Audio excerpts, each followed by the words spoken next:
Le 12 janvier 2010, la terre secoue la région de Port-au-Prince, la capitale haïtienne, et plonge des millions de personnes dans la précarité. Cette catastrophe d'une ampleur inégalée fait 243 000 morts et jette sur le pavé 2 millions de personnes. Déjà présente en Haïti depuis 25 ans, Action contre la faim réagit aussitôt à l'urgence, en déployant ses équipes dans le centre de Port-au-Prince, à Gressier ainsi qu'à Léogâne. Depuis un an, 800 000 personnes ont déjà bénéficié des programmes de l'association. Un an plus tard, la phase d'urgence se termine à peine. Pour beaucoup d'Haïtiens, le choc de la catastrophe est toujours présent. Depuis le séisme, Action contre la faim a distribué de nombreuses rations alimentaires, détecté et soigné de nombreux cas de malnutrition aiguë sévère. Ces actions ont ainsi évité qu'une crise alimentaire ne vienne s'ajouter à une situation déjà catastrophique. Lorsque la maman vient avec l'enfant, on va rechercher d'abord les signes de la malnutrition. On prend le poids, la taille de l'enfant. Ensuite, on regarde s'il y a des signes physiques en rapport avec la malnutrition aiguë sévère. Et si tous les signes sont présents, on fait l'admission pour l'enfant malnutri aiguë sévère. 4 centres de traitement de la malnutrition aiguë sévère ont été mis en place dès mars. Aujourd'hui, on en a 10. Il y a presque 200 enfants malnutris aiguës sévères qui sont pris en charge aujourd'hui sur Port-au-Prince.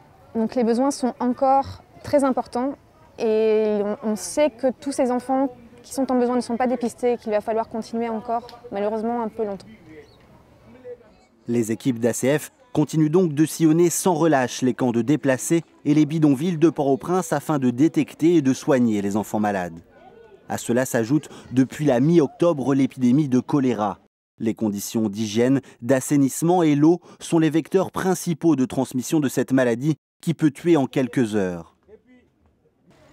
Depuis un an, grâce à 70 camions-citernes, les équipes d'ACF distribuent 2,5 millions de litres d'eau potable chaque jour à près de 300 000 personnes, soit plus de 10% de la population de Port-au-Prince.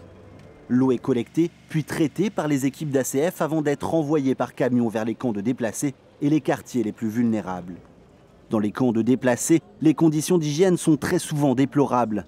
Très vite, Action contre la faim a installé 1100 latrines et 360 douches qui ont permis à 100 000 déplacés de rester dignes en accédant aux premiers gestes d'hygiène de base. ACF ne s'arrête pas là. Lutter contre l'insécurité alimentaire est également une priorité pour l'ONG. Plus de 47 000 rations de compléments alimentaires hautement protéinés ont été distribuées dès le lendemain de la catastrophe.